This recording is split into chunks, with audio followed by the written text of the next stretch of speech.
I have seen you like a glacier just press through heartache and brick wall after heartache and brick wall, and never even complain about it.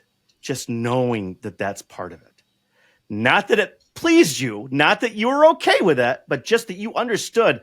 Like, you understand better than anybody that I know the things that you have no control over, and then are able to just drop it. At least from my perception, able to just drop it. Right. And I've seen you just go like this and just do this career, not through a maze, but you just slalomed your way beautifully, in my opinion, to a multi-Grammy winning career that I think you should be absolutely nothing but proud to look back on.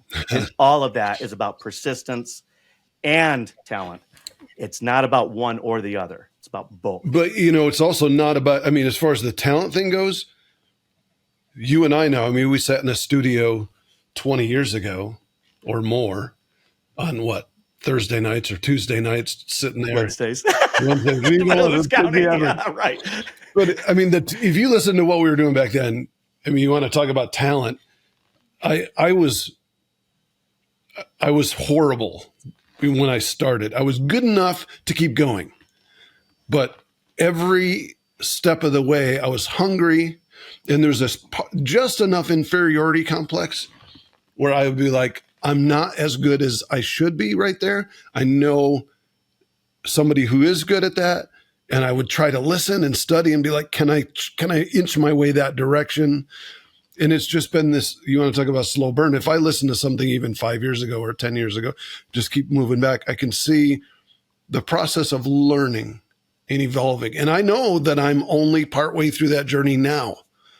I now am surrounded by brilliant engineers and artists, and I am doing the same thing. I was in Abbey Road where I got this t-shirt just a couple of weeks ago.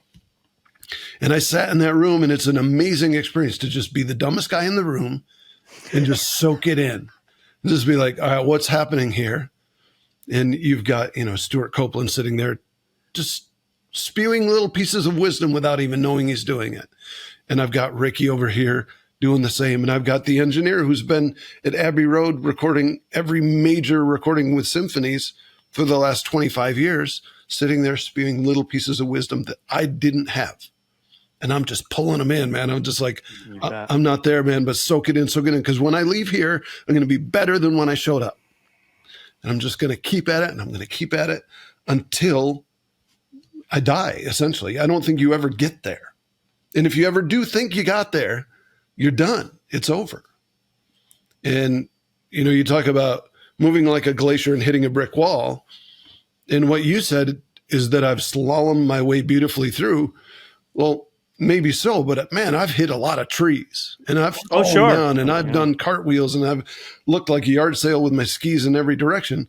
I have been so many times in the trenches, sitting there going, what am I doing? Have I wasted all this energy and all this direction with my life? Because you only get one life. So have I pointed the ship in the wrong direction? Did I make a mistake? And then you pull yourself up, you put your skis back on, and you get going again. And as soon as you start to feel that momentum happen, you're like, no, I'm committed to this direction. I'm going to keep at it, going to keep at it, going to keep at it. That's been the journey that I've had.